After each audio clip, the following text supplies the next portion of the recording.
Welcome to the 1 Hour Guide.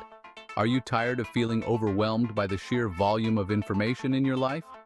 As we navigate through this fast-paced world, managing information effectively is not just helpful, it's essential for success. But the question is, where do you even start? Let me introduce you to something called the PARA method, a straightforward yet powerful system designed to organize your digital clutter. So, what's the PARA method? Created by productivity expert Tiago Forte, it structures your digital assets into 4 main categories: projects, areas, resources, and archives. Let's dive a little deeper. Projects are essentially your short-term endeavors. These are tasks or goals that have specific outcomes and deadlines.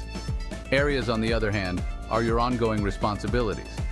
These could be personal interests or professional duties that require continuous attention. Resources. These are the materials or information you might need for future reference. Think of it as your personal library of everything important. And finally, archives.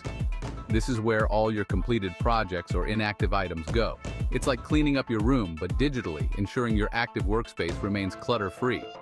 Implementing the PARA method not only helps you regain control over your digital world, but also diminishes overwhelm and boosts your productivity.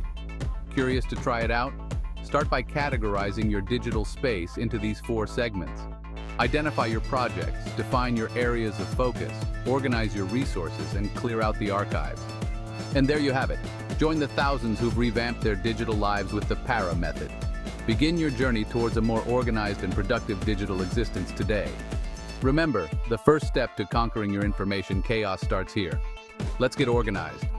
Thanks for tuning in, and don't forget to check out more on Anil Nathu's 1 Hour Guide website.